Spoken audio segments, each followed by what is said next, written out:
set to become a Manchester City player today ahead of a £20 million move from Crystal Palace.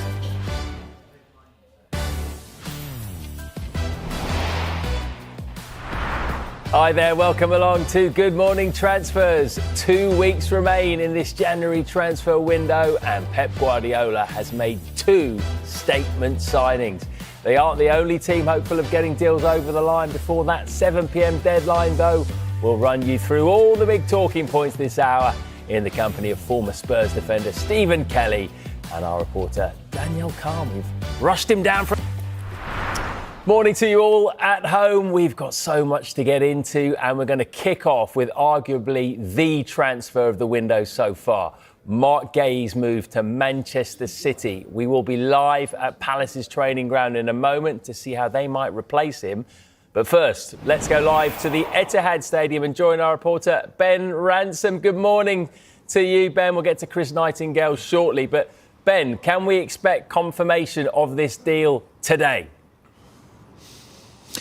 Look, Matt, you would imagine so. Manchester City's players have to gather and then fly off to Norway for a Champions League game against Bodo Glimt tomorrow. So you'd imagine that the people behind the scenes will be looking to try and get this done, especially as Marc Guehi was here to complete his medical yesterday. We saw him land in the morning. He then had a comprehensive medical here at a clinic close to the City Football Academy. And once that was completed yesterday evening, we got word that this deal is now just in the hands of the lawyers. It's all been agreed, that £20 million deal. We know that Marc Guehi's team have agreed personal terms. They just need the lawyers to sign off the final bits and then wait for City to do the announcement, however they see fit to do. But you're right to bill this as one of the signings of the window. Maybe the signing, maybe that'll be Antoine Semenyo. Maybe the two can fight it out in their first training session together. But look, what great signings for Manchester City right in the middle of a Premier League title race, which really does give them a much needed boost, doesn't it? Especially when you consider the fact that they have slipped 7 points now off the pace and behind Arsenal, who set the lead at the top. They could, of course, waited until the summer, saved themselves around 20-odd million, which in Paul Merson terms is not a cup of tea, you would say. So why did they decide to make this move this month? Yeah, not a cup of tea, but when you consider the fact that this is an England international central defender, someone whose star has really risen over the last couple of seasons, whenever he's been thrown in, either for club or country, he's looked very assured, he's clearly developed.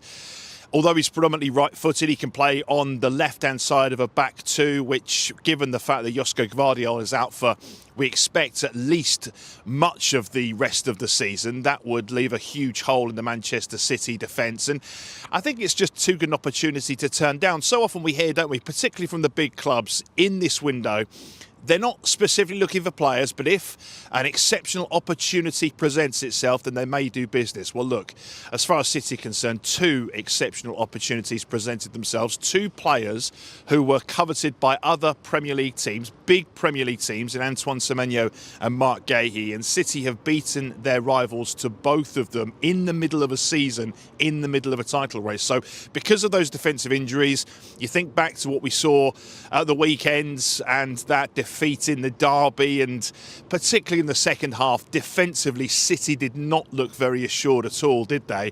That's now 4 Premier League games without a win, 3 draws and now a loss, which has seen them slip behind Arsenal and that gap grow to 7 points. At this stage, to bring in someone of Guehi's undoubted quality and experience is a really huge statement from City, and you have to think it will galvanise the squad in the final few weeks and months of the season. And certainly, if I was an Arsenal fan, I would certainly be looking with a little bit of trepidation at what City have done, because they've certainly strengthened in a really difficult window. Top work, thank you, Ben. I'm sure you'll let us know as soon as anything happens on the Guehi front. Appreciate it. So, City gain an experienced player. Crystal Palace lose their captain. Chris Nightingale is at Selhurst Park for us. Morning to you, Chris. Good to see you. I mean, it has been a pretty turbulent weekend, hasn't it, for Crystal Palace? Not just the Guehi news, but now uncertainty around the manager, Oliver Glasner. Looks like he's going sooner rather than later, at best, end of the season? Yeah, morning, Matt. I mean, turbulent is exactly the word for it. If we go back to Friday's news conference, he announced that club captain, as you mentioned, Marc Guehi, would be departing the club, and then goes on to say that actually he would be leaving too, albeit in the summer when his contract expires. He was disappointed with the Guehi news. We then had the defeat to Sunderland, and he chose his post-match news conferences and interviews to voice his frustrations with the hierarchy at the football club, saying that he didn't feel supported and that he felt abandoned. But Oliver Glasner is a very emotional manager. We've seen that in his time at Crystal Palace and at his previous clubs. His team aren't winning. He didn't win again at the weekend, and he hasn't actually won a game in 10 matches, so we can see where that frustration is coming from. But the club, despite those comments, said they want to support him. They want him to be here until the end of the season, fulfill his contract, because he is a legend here. He's won them 2 trophies. They want him to stay. But another point, as we have mentioned a lot over the past few days, is the transfer of Marc Guehi to Manchester City. He said that he only found out on the Friday morning that he would be departing for Manchester and that he would be out without his club captain for that game, despite preparing all week for him. And transfers have become a big sore point for Oliver Glasner. We know that Guehi will be departing for City. Last summer he lost Eberechi Eze to Arsenal, and the year before that Michael Olise to Bayern Munich. And also, could Jean-Philippe Mateta be on the way? We know that Juventus are interested in the Crystal Palace striker, so it'll be interesting to see what happens with him over the next few days. It will. Thank you very much, Chris. Right, morning, guys. Keep you waiting a little bit. You all right? All good? Yeah. Okay, good stuff. I think we've got a lot to talk about today. Of course, we're going to start with Guehi. And let's have a look at it from a Palace point of view first, I think, because they've been a club that have been on the up for some time. FA Cup win and a lot of admiration for the way they've been going about it, style of play, Glasner, etc. But how much has a disastrous few days really set them back? Yeah, it's huge. You know, I don't think it can be underestimated how much of an important role Marcus Guehi has at Palace. Like, he's the captain. He just seems to lead on and off the pitch. His mannerisms, the way he conducts himself. But his performances have been wonderful for them. They really have. It's the reason why he's getting all this attention. Same with the manager. The manager's getting a lot of attention because of the way Palace have played. But, you know, when you look at those transfers, you think Olise, Eze and Guehi, and you've gone Bayern Munich, Arsenal, Man City, and it's Crystal Palace. It's logical that those players have gone on to those clubs. If you're going to be a Palace and you're selling to a West Ham or someone that's in and around with you, you'd be pretty disgruntled. But if you're selling to some of the best teams in world football, you're going, it's understandable. The timing of it for Guehi is really important because Palace don't want to lose out on getting something for a player that's on a free. Maybe that's down to them. They should have probably extended his contract sooner so they're in a stronger position. So in board level, was that a mishap? But I suppose they feel like they have to get something from him. Glasner's obviously disgruntled. He's going to be unhappy, isn't he? You're the manager of your club, but you're seeing your biggest players being ripped from underneath you. Well, three biggest players in 4 windows. Yeah, it's tough to take. It really is. And because the fact that they've been successful in their own right, they've won a trophy, which is most teams dream of. It's very hard to take for Palace.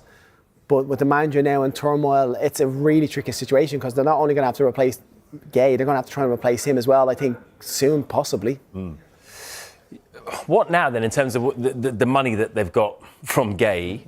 Did they spend it now? Do they wait until the summer? And how do they find a replacement for him? It's very hard to find someone of the calibre of Marc Guehi. It is very difficult, and I think this is a situation where you empathise on both sides. You empathise with Oliver Glasner. I mean, he even spoke about last week in his news conference about how difficult it is to talk to his own players about having to rebuild each time a star player gets sold. But from a club's perspective, of course, like Steve Parish, Matt Hobbs, who's the sporting director, they obviously have to put the club's best interest at heart. What I would say is we saw his move to Liverpool not materialise in the summer, and a lot of that was down to Palace feeling like they couldn't get a replacement, and Igor Julio ended up going to West Ham, didn't he? And you have to feel, if you're a Crystal Palace fan, that hopefully they do have a plan, and they have communicated that to Glasner when they met with him yesterday, that, look, we know we're losing Marc Guehi, we know how much of a blow he will be, but we will try and get a replacement in within the next 2 weeks. What I would also say is they do have Chadi Riyad, who has not quite been fit this season, but they did sign him last summer. And they have JD Canvo, who, yes, is only 20 years old, but they invested in last summer, maybe as a long-term solution. So they're going to maybe have to develop him a lot quicker than they first entailed. But they knew this could happen, though. The hard thing with Palace is they're trying to appease a manager that looks like 100% he's going to go out an hour in the summer anyway. So it's almost like an interim from now till summer. So you're trying to get someone back on board that you're not going to be able to give full reins to, because he might not be in charge when it comes to taking that role. So when it comes to signings and players come in, they have to look at a close perspective and think who's best for the club, not for this manager, which is really interesting. Yeah. Let's move on to Manchester City then. They were all over the place defensively against Manchester United, weren't they, really? Yeah. United could have scored a lot more than the two in the end. A couple of offside decisions that were very tight, and they hit the post and the bar as well. Does Marc Guehi come in? Does that one move alone, does that transform them defensively? Oh, massively gives them an upper hand, I think. Not only are you bringing in someone that you expect is going to start straight away and be able to play the level they want within, there should be no build-up time to him getting into swing of things realistically. You feel that he's going to come in, his attitude seems so spot on that no matter where he plays, he's going to be comfortable. And no, you're doing that, but you're also stopping him going to one of your rivals, which is really important, because Arsenal and Liverpool would have had invested interest in bringing Guehi in because they know how important he could be for that back four role. There's nothing more evident than the weekend how City have struggled defensively. I think they have done all season slightly. Injuries now on top of that, it's massive that they've got him through the door, and that could be the difference with giving them that push to really try and challenge Arsenal or dropping off. It's also future-proofing their defence, isn't it? Because in the summer, John Stones is out of contract, of course. He's also been suffering with different injuries over the last few years, you would say, as well. Nathan Ake has... Pep Guardiola has even admitted that he struggled to play consecutive games in a row. So when all these defenders are back, Ruben Diaz, Josko Gvardiol, you are essentially looking at perhaps a partnership for years in terms of Ruben Diaz and Marc Guehi. And Gvardiol can, of course, play there, but we've seen him more deployed as a left-back. So I think for Pep Guardiola, Manchester City, you now have a partnership, hopefully if everyone stays fit, for years to come to challenge. That's a good point, actually. What do you think is their first choice? If everyone's fit, what would be their first choice centre-back pairing? You've got Gvardiol, you've got Diaz, you've got Kusanov, and you've got Guehi. They're all, and Chuck Stones in there just in case he stays. Who would be their starting pairing? Eventually, I think it'll be Guehi and Gvardiol. That's for me. I just think that that looks like a lovely, well-balanced left-footed centre-back, right-footed centre-back, pace, energy, youth on their side, loads of experience from both of them already. I think that going forward looks like a really, really solid partnership. But now Diaz will Diaz on the bench. If going forward, but I think Diaz will play now because of his captain, because of his experience. I think he comes into that. But going forward for City in the long term, those two seem like it could be a wonderful partnership. Let's finish off just by mentioning something that Chris talked about there. I mean, it's not just Guehi and Glasner that Palace should be worried about, because Glasner also revealed that they would listen for offers for JP Mateta, the star striker. So, I mean, if he goes, imagine the reaction from Glasner. We're going to get another interesting press conference, I think. What is the latest on Mateta? Yeah, I mean, it's very, very interesting. So Juventus are interested in his potential signing. We know that they've approached Crystal Palace over what could be a loan with an obligation to buy in the summer under certain conditions. Maybe just over £26 million their valuation of Mateta is. Now, our colleague in Sky, so Gianluca Di Marzio, has said the Palace have rejected any approach, so we'll see whether that materialises going forward.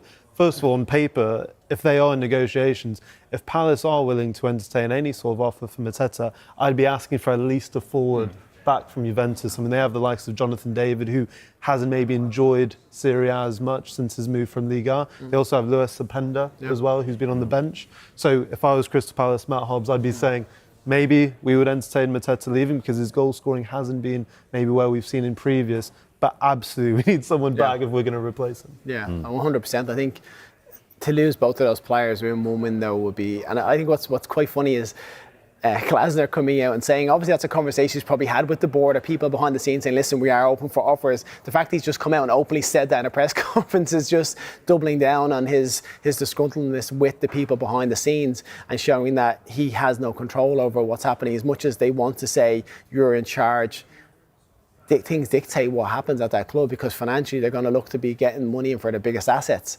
But they do. If they let him go, I think that's a huge pivotal player again in the central areas that they need to replace. And there's not long left in this window to really identify someone that can come in and do a like-for-like job straight away. All right,